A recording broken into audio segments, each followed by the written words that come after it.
हम बहुपद के बारे में पढ़ने वाले हैं। तो बहुपद पॉलिनोमियल वैसा विजय व्यंजक जिसमें x के केवल और ऋणात्मक पूर्णांक घात ही आरोही या अवरोही क्रम में व्यवस्थित रहते हैं बहुपद कहलाते हैं। या a0 plus a1 x plus a2 x square plus dot dot dot an x to the power n के रूप का कोई भी विजय व्यंजक हो तो बहुपद कहलाएगा। तो यहाँ तक आप लोग ध्यान से देखेंगे। फॉर एग्जाम्पल 3x माइनस 4, दूसरा है 2x cube plus 5x square plus 7। अब बहुपद का वर्गीकरण, क्लासिफिकेशन ऑफ पॉलिनोमियल्स। बहुपद का वर्गीकरण जो है एक पदी बहुपद, उसके बाद दो पदी बहुपद, उसके बाद त्रिपदी बहुपद, उसके बाद अचर बहुपद, उसके बाद शून्य बहुपद। सबको बारी बारी से लिखकर इसको परिभाषित करेंगे। तो फर्स्ट है एक पदी बहुपद। जिस बहुपद में एक ही पद रहता है उसे एक पदी बहुपद कहते हैं। जिस बहुपद में एक ही पद रहता है उसे एक पदी बहुपद कहते हैं। For example 5x to the power 4, 4x 2, 7x की वजह से। तो यहाँ एक पद है 5x की पावर 4, उसके बाद 4x है, उसके बाद 2 है, उसके बाद 7x क्यूब है। ये सभी एक पदी बहुपद का उदाहरण है। तो अब हम द्विपदी बहुपद का डिफिनेशन करेंगे। तो आप लोग बने हैं। दूसरे टॉपिक पर है द्विपदी बहुपद, बाइनोमियल। दो पद वाले बहुपद को द्विपदी बहुपद कहते हैं। दो पद वाले बहुपद को क्या कहते हैं? द्विपदी बहुपद कहते हैं। फर्स्ट एग्जांपल है 2x to the power 5 minus 7। इसमें कितने पद हैं? 2x टू दी पावर 5 एक और माइनस 7 दो पद हुआ। और दूसरा example 3x square plus 2x, 3x square एक पद हुआ और 2x मिलके दो पद हो गया। तो दो पद वाले बहुपद को द्विपदी बहुपद कहते हैं। समझ में आया? त्रिपदी बहुपद, ट्राइनोमियल। त्रिपदी बहुपद का डिफिनेशन क्या लिखा है? तीन पदों वाले बहुपद को त्रिपदी बहुपद कहते हैं। ट्राइनोमियल त्रिपदी बहुपद का डिफिनेशन क्या है? तीन पदों वाले बहुपद को त्रिपदी बहुपद कहते हैं। Example 7x cube plus 2x square minus 5x। दूसरा एग्जांपल है 8x cube 8x to the power 5 plus 2x square plus 7। तो इसमें पद गिनेंगे। 7x क्यूब प्लस एक पद हुआ, 2x स्क्वायर दो पद हुआ, माइनस 5x तीन पद हुआ। तो तीन पद वाले बहुपद को क्या कहेंगे? त्रिपदी बहुपद। तो यहाँ पे तीन पद है, दूसरा एग्जांपल में भी तीन पद है। तो तीन पदों वाले बहुपद को क्या कहेंगे? त्रिपदी बहुपद। अब हम शून्य बहुपद की ओर चलेंगे। Zero polynomial. शून्य बहुपद का डिफिनेशन क्या है? जिस बहुपद के सभी गुणांक शून्य होते हैं उसे शून्य बहुपद कहा जाता है। शून्य बहुपद का डिफिनेशन क्या है? जिस बहुपद के सभी गुणांक शून्य होते हैं उसे शून्य बहुपद कहा जाता है। Example 0 into x to the power 4 minus 0 into x square plus 0। तो ये शून्य बहुपद हुआ और सभी का एक्स स्क्वायर का गुणांक 0 है, एक्स टू दी पावर 4 का गुणांक 0 है, इसलिए ये शून्य बहुपद हुआ। अब उसके बाद है अचर बहुपद, कांस्टेंट पॉलिनोमियल। अचर बहुपद का डिफिनेशन क्या लिखे हैं? जिस बहुपद में सिर्फ एक ही पद हो जो किसी वास्तविक संख्या के बराबर हो उसे अचर बहुपद कहते हैं। शून्य बहुपद का डिफिनेशन क्या है? शून्य बहुपद का डिफिनेशन है जिस बहुपद में सिर्फ एक ही पद हो जो किसी वास्तविक संख्या के बराबर हो उसे अचर बहुपद कहते हैं। एग्जांपल 2 माइनस 5 रूट 3 ये वास्तविक संख्या के बराबर भी है, इसलिए इसे अचर बहुपद कहेंगे। तो अब हम बहुपद के प्रकार के बारे में जानेंगे। Types of polynomial. हमने बहुपद के प्रकार, टाइप्स ऑफ पॉलिनोमियल कितने हैं? एक घातीय बहुपद, दूसरा है द्विघातीय बहुपद, तीसरा है त्रिघातीय बहुपद, चौथा है चतुर्थ घातीय बहुपद। फर्स्ट है एक घातीय बहुपद, लिनियर पॉलिनोमियल। एक घात वाला बहुपद एक घातीय बहुपद कहलाता है। एक घात वाला बहुपद एक घातीय बहुपद कहलाता है। 3x माइनस 1 इसको पावर में 1 लिख सकते हैं। दूसरा एग्जांपल है 5x प्लस 2 इसके पावर हम 1 लिख सकते हैं। और तीसरा एग्जांपल है रूट 2x माइनस 3। ये सभी एक घातीय बहुपद का एक उदाहरण है। अब हम द्विघातीय बहुपद की ओर चलेंगे। द्विघातीय बहुपद है क्वाड्रेटिक पॉलिनोमियल। दो घात वाला बहुपद द्विघातीय बहुपद कहलाता है। द्विघातीय बहुपद का डिफिनेशन क्या है? दो घात वाले बहुपद द्विघातीय बहुपद कहलाता है। एग्जांपल है root 2x square minus 5x plus 3। तो यहाँ पे x के पावर में 2 है, घात कितना है? 2, इसलिए ये द्विघातीय बहुपद हुआ। और सेकेंड एग्जांपल है -5/2 x square plus 3x plus 1। इसमें भी x के पावर में 2 घात है, इसलिए ये द्विघातीय बहुपद का उदाहरण हुआ। और तीसरा एग्जांपल है x स्क्वायर प्लस 1 और चौथा एग्जांपल है a x square plus b x plus c a does not 0। तो यहाँ पे x के पावर में 2 घात है, इसलिए ये द्विघातीय बहुपद हुआ, क्वाड्रेटिक पॉलिनोमियल। अब हम नॉट में एक बात ध्यान में रखेंगे, द्विघात बहुपद का सामान्य रूप होता है a x square plus b x plus c, जहां ए डज नॉट 0। इस बात को ध्यान में रखना है, द्विघात बहुपद का सामान्य रूप को हम व्यापक रूप भी बोल सकते हैं। तो क्या होता है a x square plus b x plus c, जहां ए डज नॉट 0, ए 0 के बराबर में नहीं है। अब हम तीसरे बहुपद की ओर चलेंगे।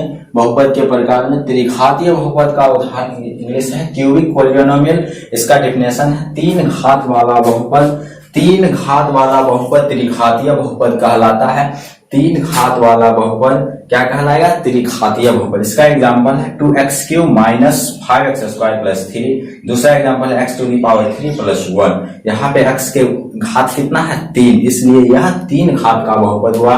और दूसरा एग्जांपल है x³ प्लस 1, यहाँ x के पावर में घात 3 है, इसलिए ये त्रिघातीय बहुपद हुआ। नॉट में इसमें भी नॉट याद रखेंगे, त्रिघातीय बहुपद का सामान्य रूप या व्यापक रूप भी बोल सकते हैं। तो त्रिघातीय बहुपद का सामान्य रूप क्या होता है? ax³ plus bx square plus cx plus t, जहां a डज नॉट 0। इसको याद रखना है, ax³ plus bx square plus cx plus d, जहां a डज नॉट 0।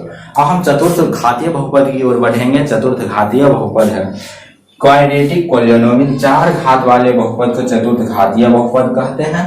एग्जाम्पल है x³ प्लस 1। दूसरा एग्जांपल है 2x to the power 4 minus x to the power 3 plus 2x square plus x minus 3।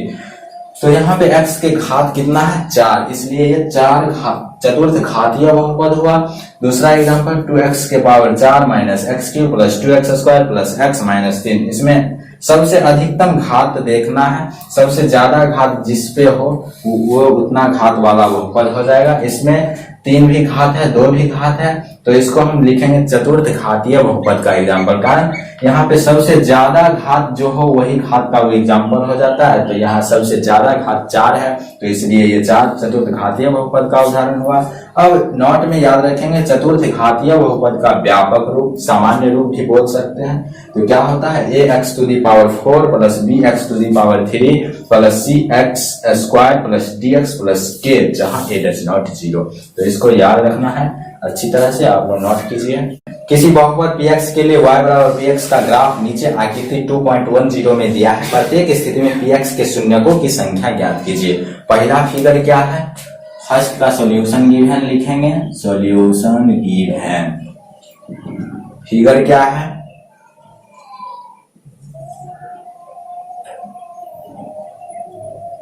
ये y x x dash ये 0 है और इस तरह से एक तीर गया हुआ है। तो इसमें कहा है शून्यकों की संख्या ज्ञात करने के लिए।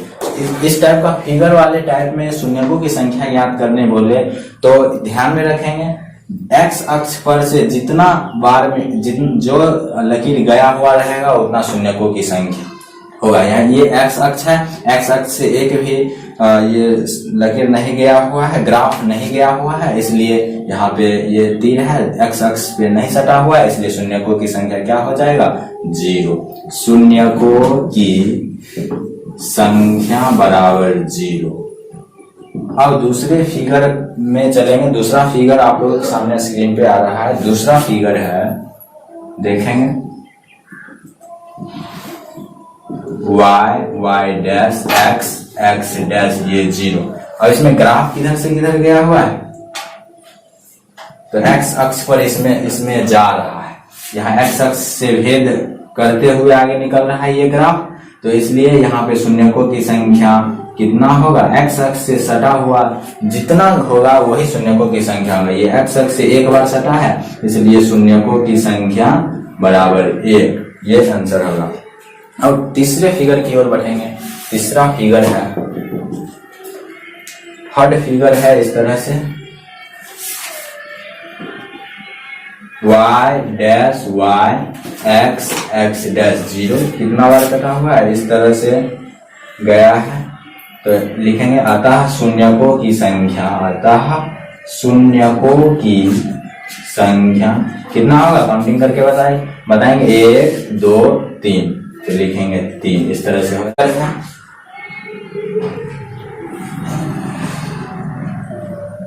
0 y dash y x x dash.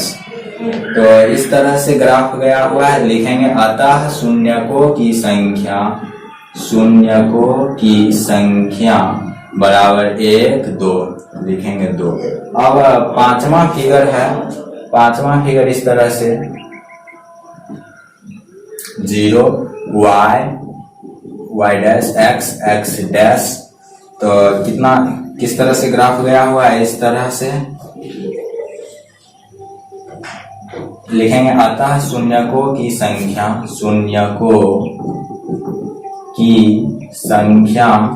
बराबर 1 2 3 4। अब छठवें फिगर की ओर बढ़ेंगे। छठवां फिगर इस तरह से स्क्रीन पे है y dash x x dash 0 figure गया हुआ है। लिखेंगे अतः शून्यकों की संख्या कितना हो जाएगा, शून्यकों की संख्या आप लोग काउंटिंग करके देखेंगे 1 2 3 बार सटा हुआ है एक्स अक्ष पे, तो इसलिए